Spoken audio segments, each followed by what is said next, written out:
You're watching Hockey North. Anastasia Bucsis here alongside Karissa Donkin. KD, expansion draft, everyone's chatting about it. First and foremost, for the people in the back, can you just quickly set the scene?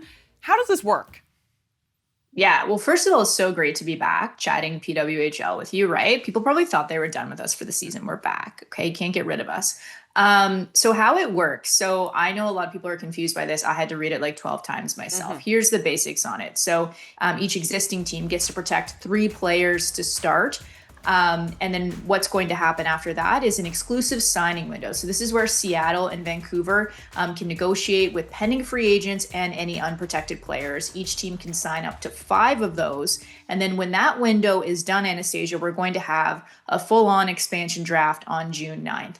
And at the end of the day, what's going to happen is once an existing team has already lost 2 players, they get to protect a 4th. And when all is said and done, Seattle and Vancouver will each have 12 new players, and the existing teams will have lost 4 players each. So I know there's a lot of numbers there, but if you're still with me, the gist of this is that, yes, your team is going to lose a good player, probably more than one. It's going to be sad. Everyone's saying the West Coast, everyone's happy. East Coast, everyone's sad about this. But it's going to be so exciting. Let's play GM, all right? This is such a hard job, and like no one has the correct answers. But let's play a little game. We're going to protect our 3 players, okay? So let's start with Montreal, because I think every single person goes, you can't break up a happy marriage. I mean, Pooh and Stacey being married, of course, all-stars. Everyone, I think, is immediately thinking they will be protected. Who do you have protected for Montreal?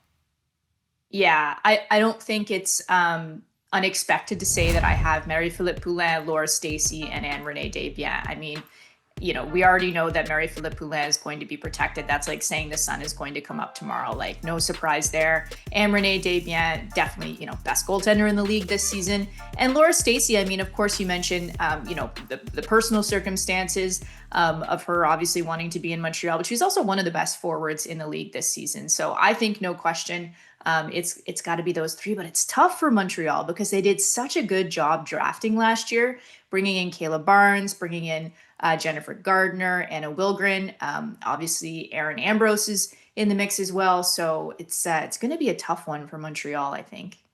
I agree with you. Pooh, Stacey, Desbiens, those are my protected players.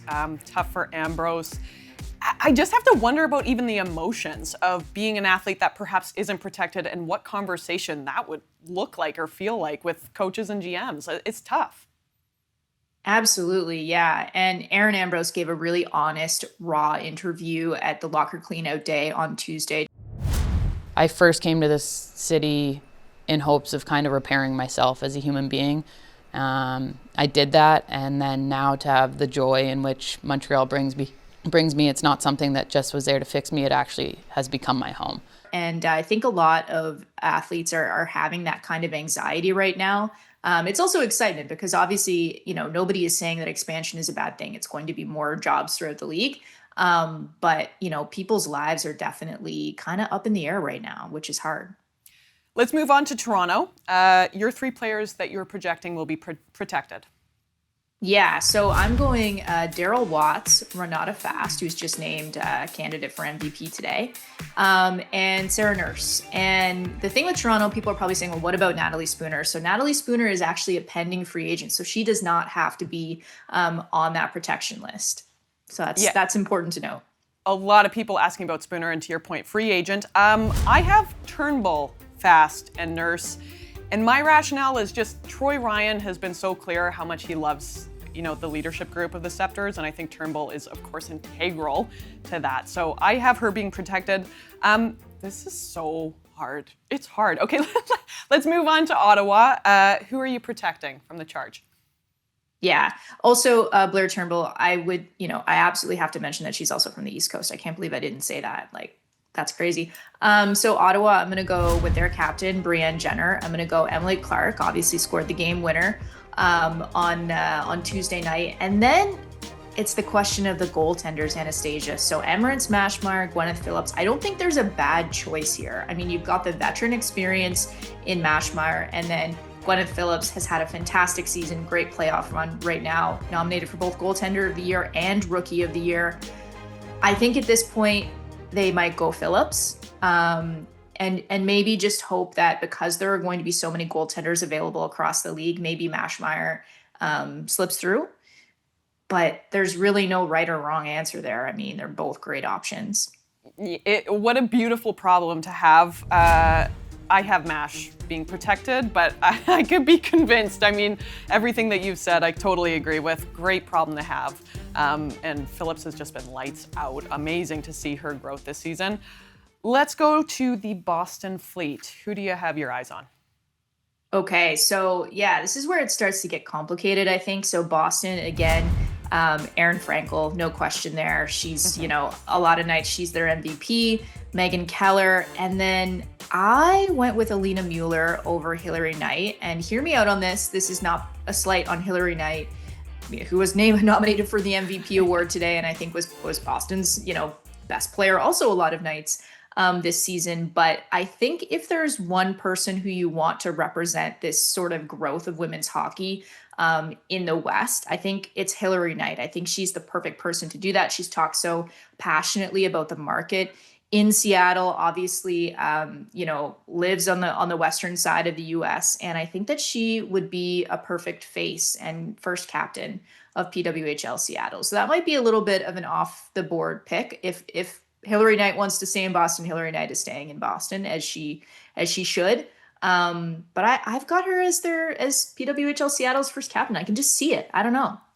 You're not the first person to say that. A lot of people on the internet are having that chitter chatter. I have Knight, Frankel, and Keller being protected, but a lot of folks have big questions around Hillary Knight. And you're right. I mean, she's such a leader, one of the GOATs, has done so much for hockey, north of the border, south of the border, of course, being the greatest American player of all time. But maybe, West Coast. I know you planted that seed, and now I'm like, maybe that'll be fun to watch. Let's see it.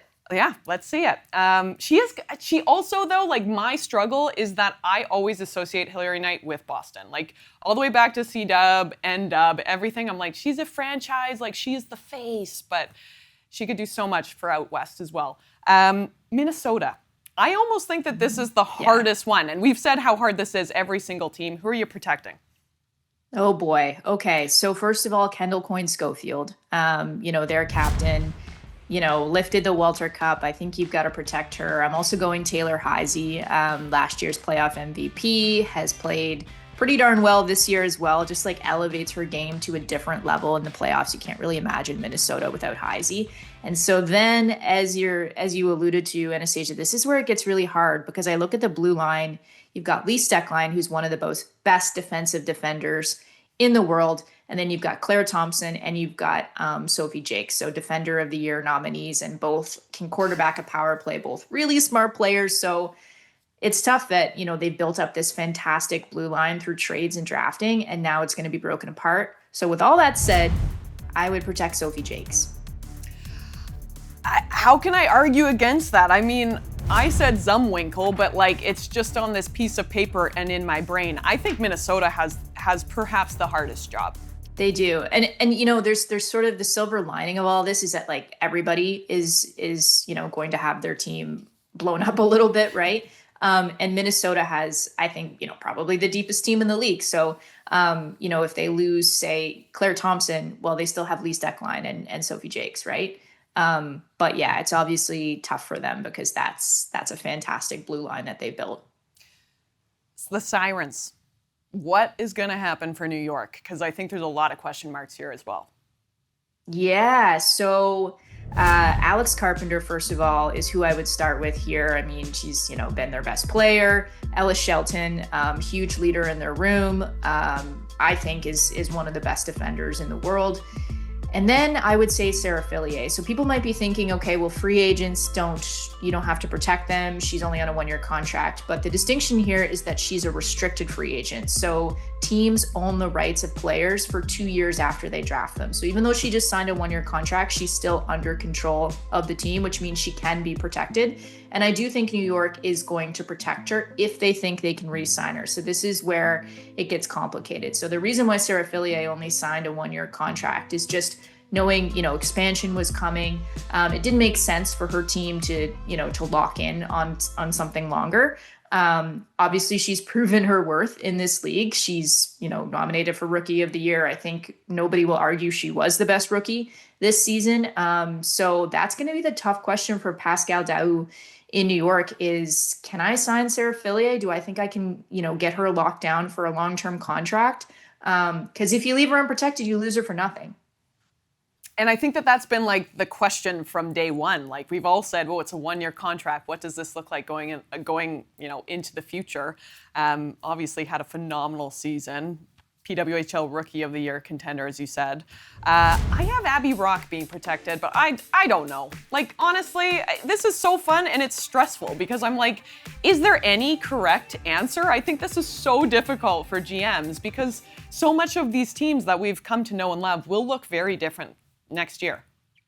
100%. And to your point, like we're not sugarcoating that this is obviously really hard for people's lives. Like these are real people who we're talking about whose lives are kind of hanging in the balance. They don't know if they're going to have to move across the country. It's also really hard for GMs. I feel for GMs because there are so many kind of restrictions around what they can do. They can't trade draft picks. They don't really have prospects they can trade. So I think it's hard to be a GM in this league. But at the same time, I also think this is good for the game. It's really fun, right? I mean, it's a talker. Everybody is talking about it on the internet.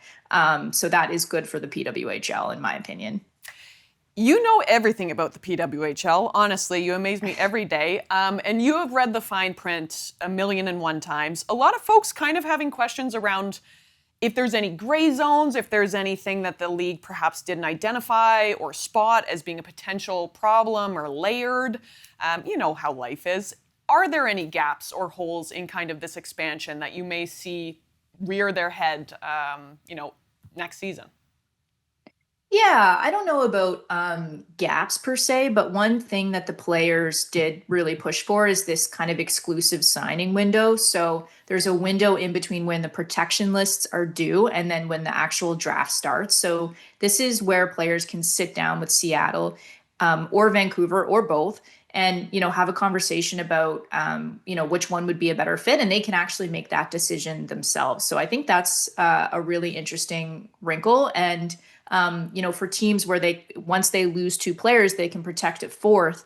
If you come out of that window kind of knowing, having lost 2 players, then you can go ahead and protect a 4th going into the draft, which is kind of interesting. And the other sort of wrinkle that people may not realize is if you have a pending free agent, so, say like Hannah Miller from Toronto, who's from British Columbia, she doesn't have to be protected in the draft. She can't be taken because she's a free agent, but she can negotiate with teams during that window. And if she's picked, she'll count as one of the players relinquished from Toronto.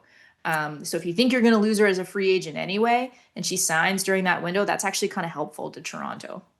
I think a lot of people have had a keen eye on where people are from too, right? Because we have been so East Coast focused. It's very exciting to see Seattle and Vancouver get a team. I'm going to put you on the spot, and maybe this is a preposterous question because we truly have no information that will give you help into answering it, but we're going to need 2 new captains. Who do you think the captain of Seattle will be? Who do you think the captain of Vancouver will be? Well, we talked about Hillary Knight earlier. I mean, obviously she's a huge leader in this league. And if she is the person who, if she's selected by Seattle, if Boston chooses, not to protect her and she wants to go to the West Coast, she would be an obvious, I think, face of, like I said, women's hockey and growth in the West. She would be perfect for that. And when we think about Vancouver, I mean, the first name that comes to my mind is Micah Zandy Hart, another great leader in the league. She's the captain of the Sirens right now. She was the first BC-born player to play for the Canadian women's Olympic team, and lives there in the off season. So she would, be a perfect local girl, I think, to represent that team. So those are my guesses. What about you? Chef's kiss. Chef's kiss. I mean, I said that Nighter was going to be protected, but you've convinced me. I don't know, Karissa. You're very convincing. I do have to wonder about people like Erin Ambrose, though. I mean, just so wise, hockey IQ, but also interpersonally and what she brings to a team. Again, this is kind of pie in the sky, but we're all chatting about it. We're all having so much fun. And this expansion draft, I'm already on the edge of my seat. So thanks so much for the chat. We'll have to keep people posted. Let's keep this conversation going, Katie. Of course. Always lovely to chat with you, Anastasia. This has been Hockey North.